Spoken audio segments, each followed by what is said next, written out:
Émotion, émotion. www.radioémotion.be. Toute l'information sur votre radio. Émotion, un amour Alors de on radio. danse. Alors on danse. Alors on danse. Alors on danse. Alors on danse. Ils sont là, ils sont tout beaux et ils sont prêts à en découdre, n'est-ce pas Alan? Oui, tout à fait. Bonjour Alan. Alan de Laby, donc toi tu es réalisateur, Oui. tu es comédien aussi, Oui. artiste martial, Oui. et tu vas nous parler de tout ça pendant 3 heures. Et mon petit doigt me dit que ça va être un petit peu court, 3 heures, pour discuter de Non, toutes tes mais passions. disons qu'on va se la faire plus courte. Voilà, il y a plein de choses à dire, mais je pense que on va aller à l'essentiel, c'est le plus important. Donc nous allons faire le tri et donc parler de ta carrière déjà impressionnante parce que tu as démarré en 1993. Oui, j'ai démarré les spectacles. J'ai commencé par des spectacles d'arts martiaux voilà, en 1993 et j'ai eu la chance quand même d'être l'un des premiers, on va dire à faire des démonstrations télévisuelles d'arts martiaux parce que c'était pas très fréquent à l'époque. Et donc c'est vrai que j'ai eu la chance de faire beaucoup d'apparitions à la RTBF, donc chez des émissions comme Luna Park, Carlos Vaquera et d'autres émissions sur la chaîne. Et ça m'a beaucoup aidé. Bon, ensuite c'est sûr il y a eu plein d'apparitions télévisuelles en France, hein. Donc voilà, notamment chez Delarue et autres. Et c'est vrai que c'est une première étape artistique pour moi et d'avoir une aisance à la caméra parce que passer en live, faire une démonstration comme ça en live, c'est vraiment un premier jet d'aptitude à être à l'aise face à la caméra. Et à l'aise, tu l'es bien en tout cas. Comment te sens-tu Alan? Je me sens bien, on se connaît donc tout va bien quoi. C'est vrai, donc nous sommes rencontrés sur le tournage 8 Hours. Exactement.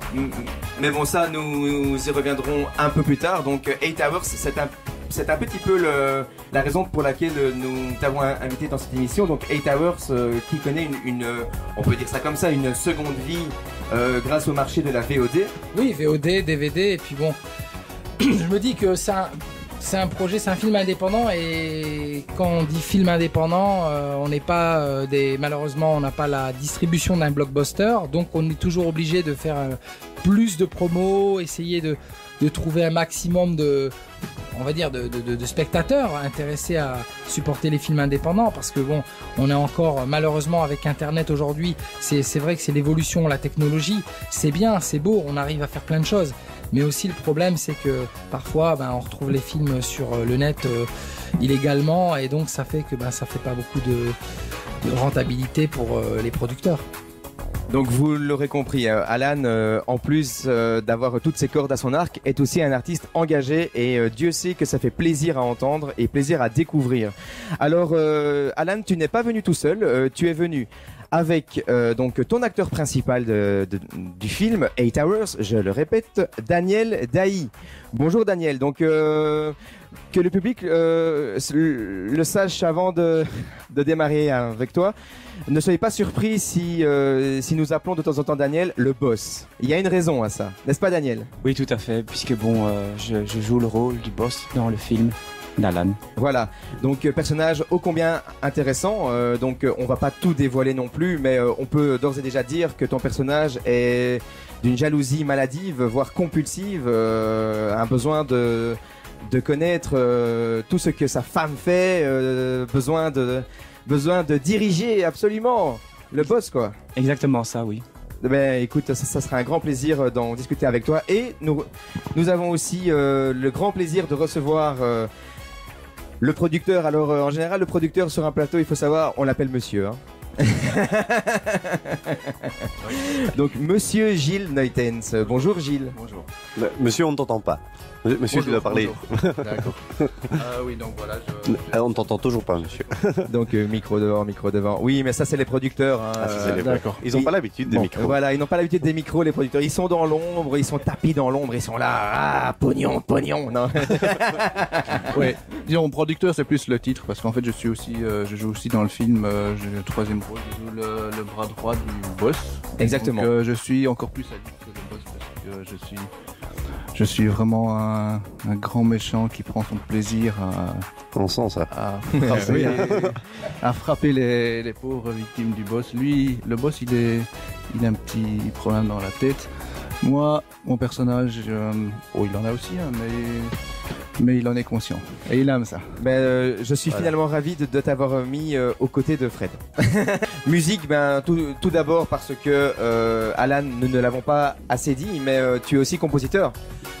Oui, en fait, oui, c'est une passion qui me dévore, c'est la musique. Bon, c'est vrai. J'ai eu la chance un peu d'être formé par justement mon pote qui est ingé son pour le film Eight Hours, qui s'appelle LH. Donc son nom LH Chamba. Donc qui m'a formé aux musiques assistées par ordinateur, et j'ai vraiment découvert la musique électro, il y a très très longtemps, parce qu'on est en Belgique, donc en Belgique c'est quand même le pays de la musique électronique, c'est l'essence de la musique électronique. Ouais. Et donc on peut dire ce qu'on veut, on est les précurseurs ici. C'est nous. Non, c'est vrai. C'est vrai, on est les précurseurs de l'acid musique. Tout ce qui est techno, on a quand même développé ce côté, avec aussi, on peut dire aussi le côté new-yorkais, l'underground, tout ce qui est underground, on va dire, parce que la black music n'est pas seulement que la R&B ou la soul, ils ont développé la techno aussi industrielle. Bien sûr. Ouais, le DJ Furex. Voilà, exactement. Mais c'était pas terrible ça quand même. Enfin, en vrai, chacun son truc. Oui, mais en fait, mais il y a eu, on va dire, il y a eu plusieurs styles. Bon, nous après, on a eu pas mal de super artistes. Hein. On a eu aussi dans les années 90, on a eu Mackenzie. Hein. Et alors, je vous observe en même temps, j'écoute et j'observe. Donc, je vois énormément de têtes qui dodelinent. Donc, notamment Sylvie, tu as l'air assez d'accord avec Alan, toi. Moi, grande fan d'électro, ça c'est clair. Exactement. D'ailleurs, un des plus grands festivals qui se prépare ici, que tout le monde connaît, Tomorrowland. Oui. Ah bon? C'est quoi ça? Sans blague. Non, je rigole. Oui, tu sors. C'est le festival de demain. Ah oui. Je me disais bien aussi. Avec des petites fées et tout ça. Non, et qui d'ailleurs maintenant devient même au niveau mondial, puisqu'ils ont lancé le concept de Tomorrow World. Mais dis-moi Sylvie, j'ai une petite idée qui me traverse l'esprit là. Pourquoi pas tenir une rubrique sur Tomorrowland? Avec grand plaisir. J'irai passer que 3 jours de folie, y a pas de souci. Donc tu fais la fête 3 jours et puis tu nous ramènes une petite rubrique? Avec grand plaisir. Et d'autres choses, hein, C'est vendu. Si elle va à Tomorrowland, elle pourra ramener d'autres choses que juste une rubrique. Hein. Tu peux dire ça sur antenne? À propos de musique, on va peut-être s'écouter juste après DJ de Raven. Tu connais ça? Mais non, moi en fait, ça fait partie de ce titre-là. Il a été c'est mon premier album qui s'appelle Land of Illusion. Parce que moi j'ai eu la chance de signer chez le label Heaven Beats Mackenzie. Donc, c'est pour ça Mackenzie. Ouais, voilà. Et donc ils m'ont donné ma chance. Avec mon premier titre Source of Gravity en 2002. Voilà. Et j'ai eu après la chance d'être compilé sur des grosses compilations comme Trance Master, le compile de la bûche aussi à la bonne époque de la trance. Et malheureusement, on va dire. Tout a évolué, mais les gens reviennent quand même au old school parce que y a quand même pas mal de morceaux qui redeviennent modernes. Oui. Alan, tu as bien roulé ta bille. On essaye. 41 ans. Écoute, tu ne le fais pas en tout cas. Non. Alors je vais te laisser présenter le morceau suivant vu que c'est le tien. C'est End of Time. Oui, c'est un morceau down tempo, genre un peu lounge. C'est le dernier morceau de l'album de Land of Illusion. Et c'est plus on l'a utilisé récemment aussi dans le film Le Long Solo Marc Saint-Georges. On a utilisé la musique parce qu'il y avait une scène qui correspondait bien à cette musique. Donc voilà quoi. Et Gilles connaît bien aussi Marc Saint-Georges, vu qu'il a tourné une scène de son personnage qui s'appelle Casper. Donc ça aussi, mais Gilles il est habitué à des caractères assez forts aussi. Oui, mais s'il est producteur, c'est que son caractère doit être assez fort. Donc ce qui est génial avec Alan, c'est que c'est un très bon client déjà. Donc c'est-à-dire qu'il est tellement passionné que à partir même d'une simple question, salut, ça va, il peut développer. Et ça, c'est ce week-end. C'est ce que j'adore. Moi, j'adore recevoir des artistes comme ça. C'est la 3e émission aujourd'hui, donc c'est pas non plus la 50e, mais pour le moment, je peux dire que je suis personnellement, je le dis, assez verni dans le choix de mes invités. Merci Alan, merci beaucoup. Émotion 104.9 FM. Daniel. Oui, Daniel Dailly, donc le rôle principal du premier long métrage d'Alan Delaby, donc 8 Hours. Donc toi tu as eu une expérience assez extraordinaire sur ce projet. C'est un personnage comme ça, le personnage du boss est un personnage assez... c'est du pain béni pour un acteur finalement. Tout à fait, parce que ça permet de s'exprimer d'une façon différente et d'aller chercher loin les émotions, et ça c'est important et c'est ce que j'aime. Donc tu veux dire par là que tu es très centré sur les motifs? Comme tout comédien d'ailleurs, comme tout acteur, s'il n'y a pas d'émotion, il n'y a pas de film, il n'y a pas d'histoire, il n'y a rien quoi. Bon, Oui c'est ça, mais il y a aussi les comédiens qui créent leurs personnages et ceux qui vont vers l'émotion. Toi tu vas plus vers l'émotion. Oui, en quelque sorte, oui. Et ça donne, j'ai eu l'occasion de voir 8 Hours en avant-première. Ça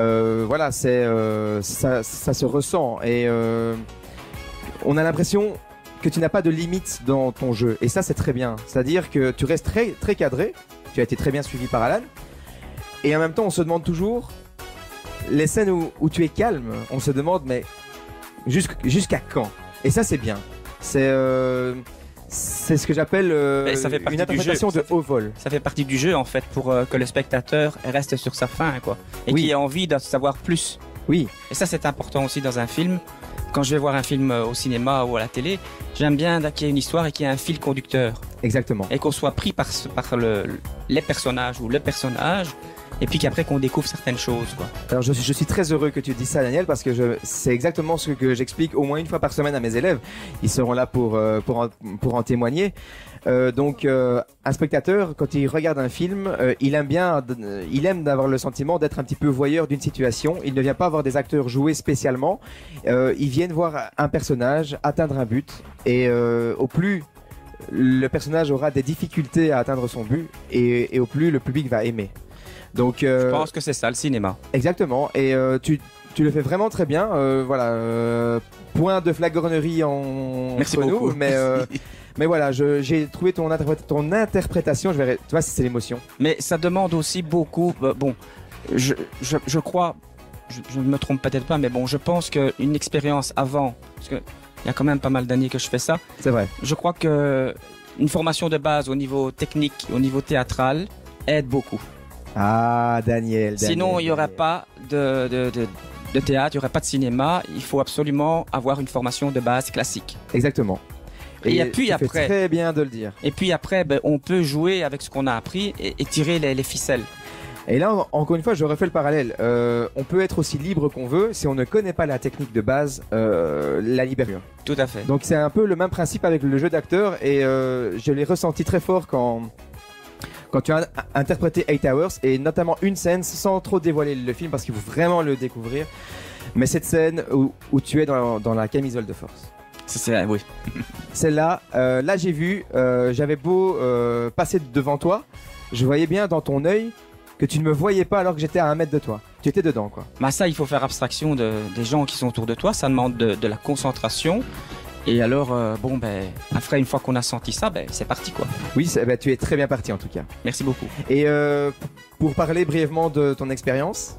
On a parlé un peu en antenne de Pierre Richard. Oui. Malheureusement, il nous a quittés il y a peu.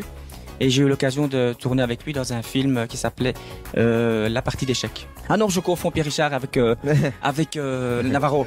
Ah, j'ai peur. Excusez-moi. Je me suis fait quoi?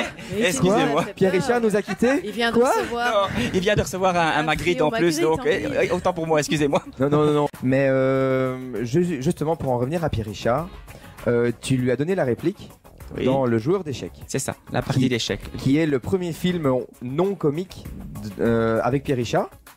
Oui. Où il apparaît en guest plutôt, mais c'est un film moi personnellement qui m'a marqué un petit peu, notamment à travers le personnage principal qui était, si je me souviens bien, ça fait au moins Denis 15 ans Lavant. que je l'ai plus vu.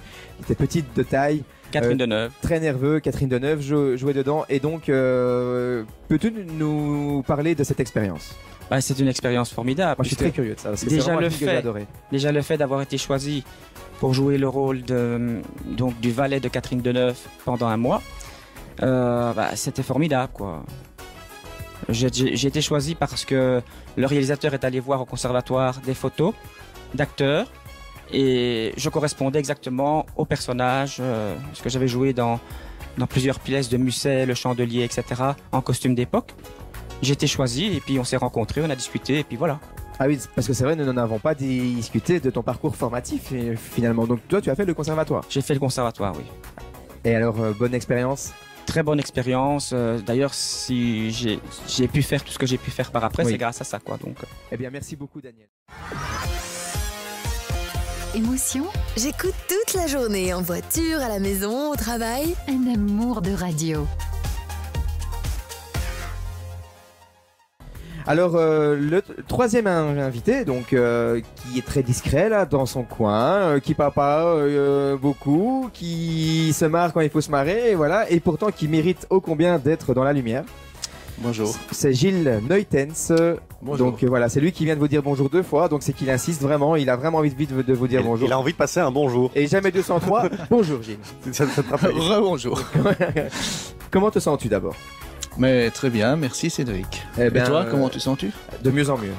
Ah ben, content Donc- de l'apprendre. Donc je me sentais bien, et là je me sens au taquet. Ah ben alors là, Et comme je suis suis ravi. au taquet, ben voilà, je fais appel à Gilles.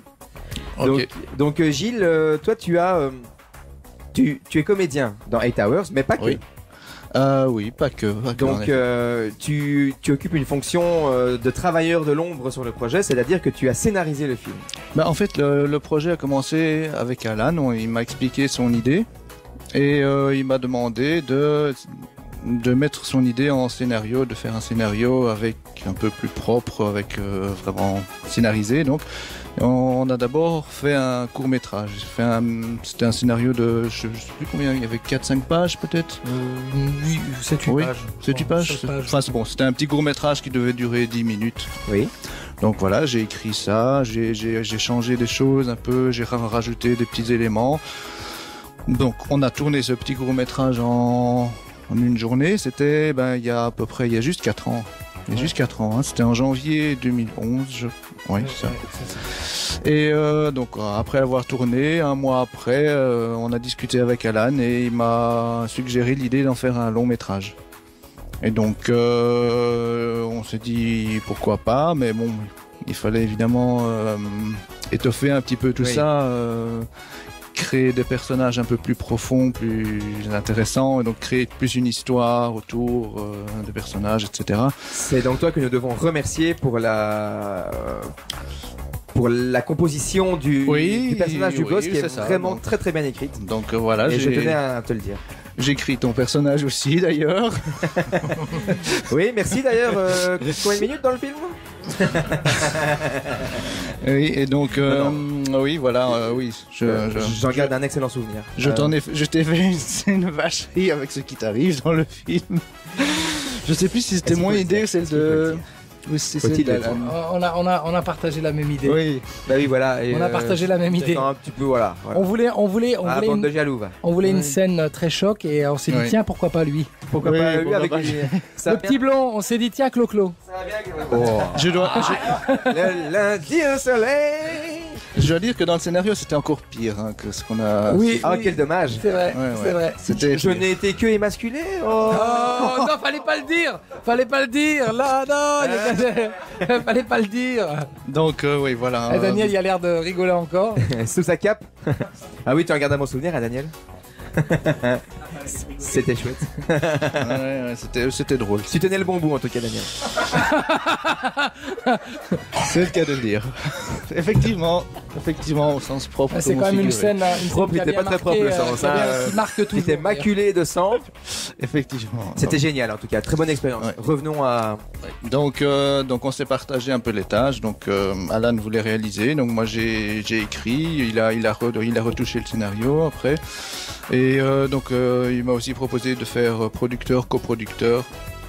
Voilà, j'ai un petit peu arrangé un peu tout ça, tous les jours de tournage. C'était ma première expérience comme producteur.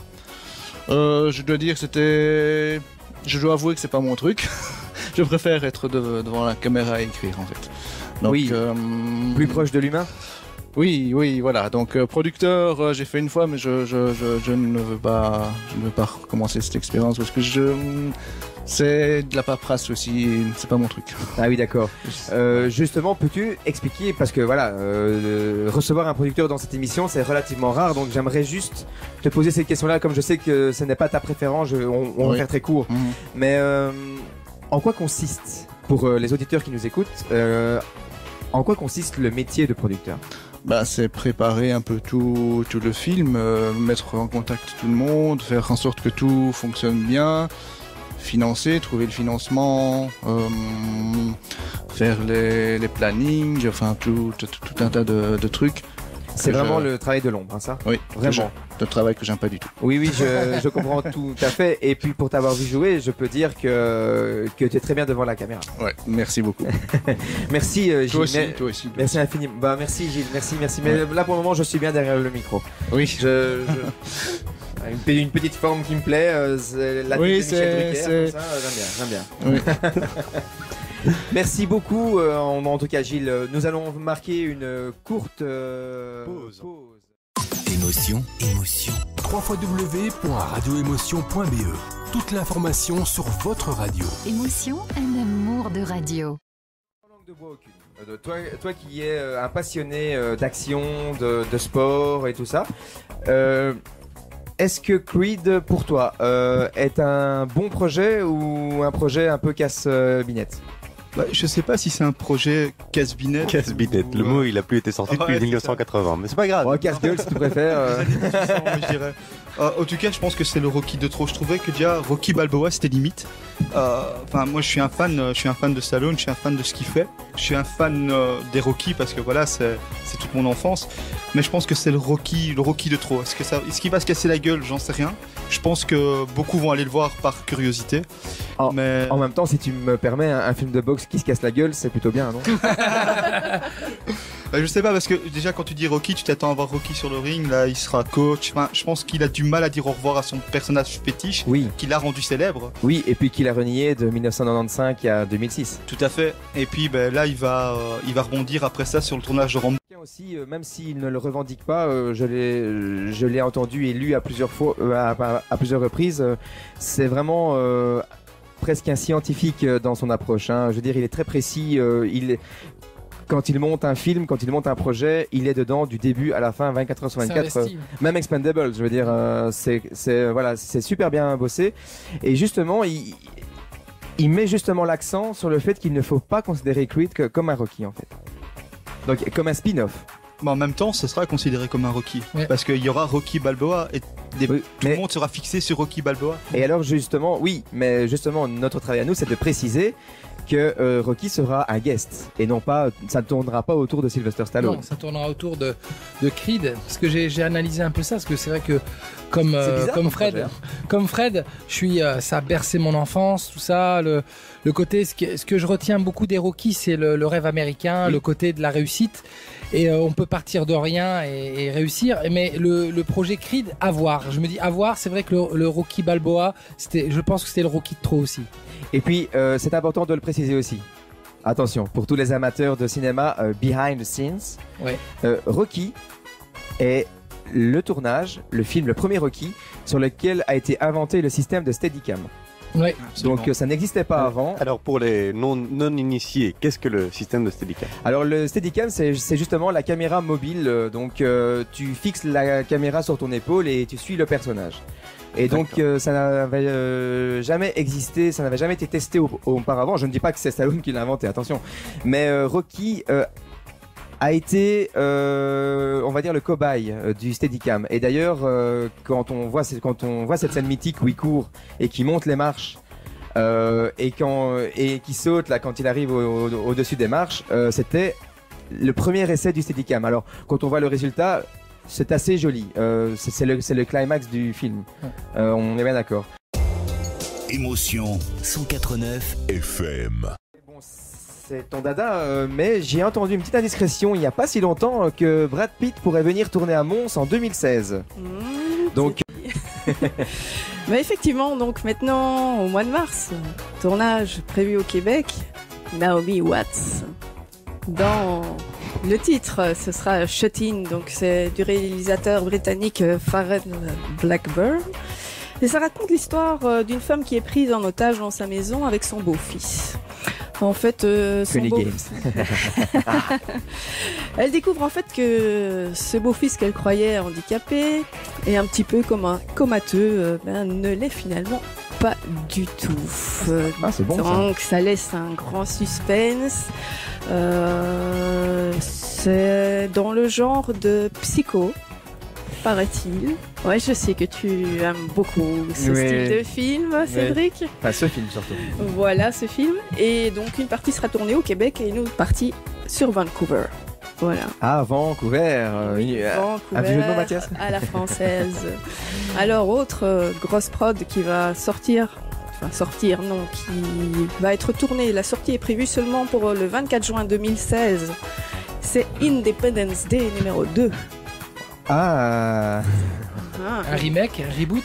Ah, justement, toujours le même réalisateur avec Roland Emmerich. Voilà, Roland Emmerich, pour ne pas le citer. Et dans les acteurs, eh bien non, il n'y aura pas Will Smith. Je suis désolée de vous l'apprendre.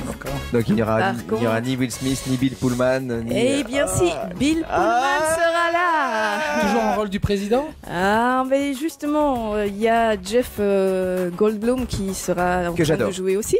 Et donc, Carter Blanchard... Là, ils vont plus pouvoir redétruire la ville. Mais voilà, ils sont en train d'adapter une autre approche où on va pouvoir se passer du Captain Steeler.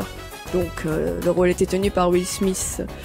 Le but du film, ce sera quand même toujours une invasion extraterrestre. Autre grande sortie, le prochain X-Men.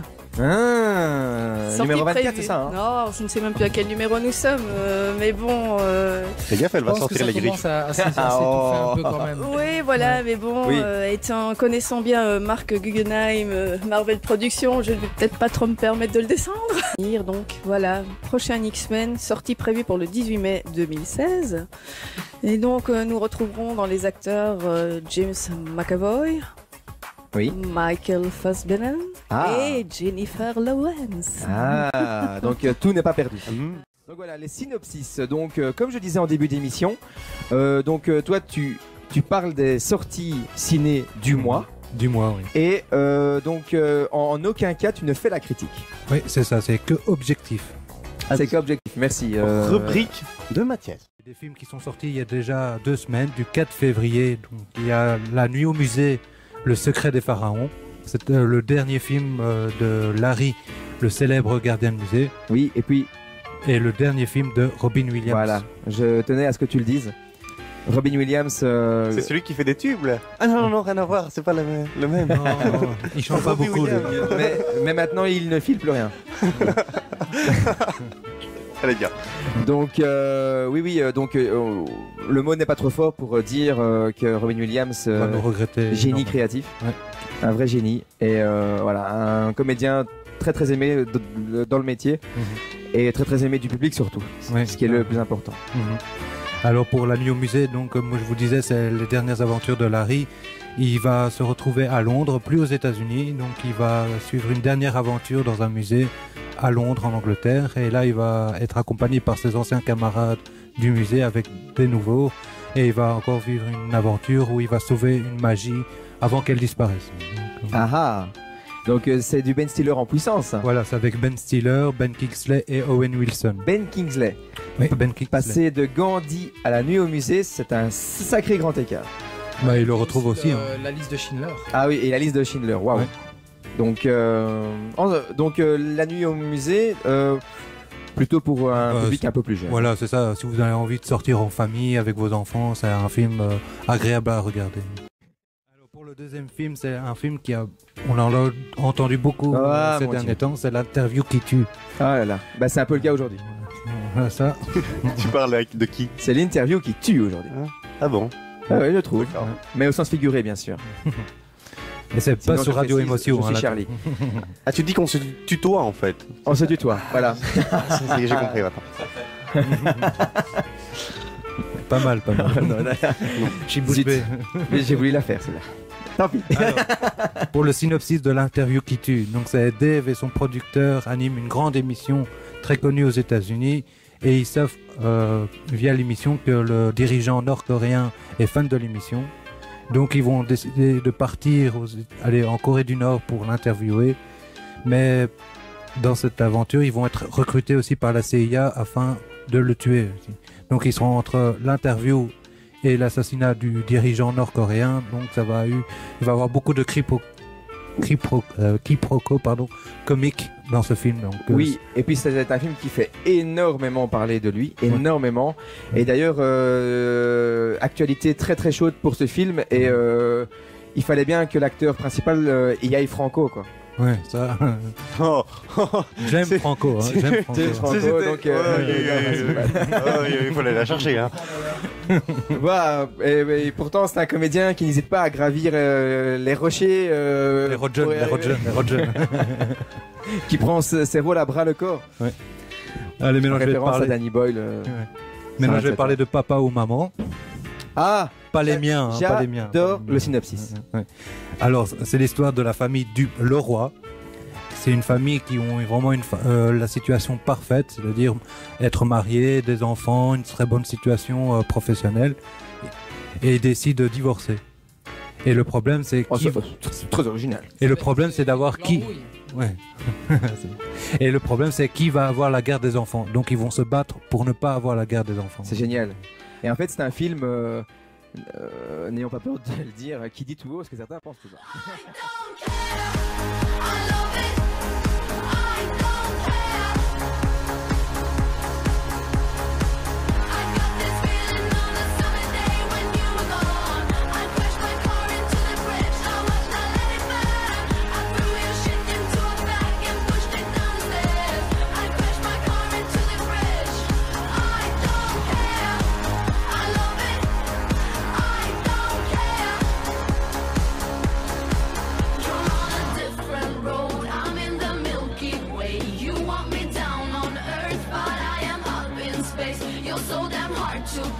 We gotta kill this switch. You're from the 70s, but I'm a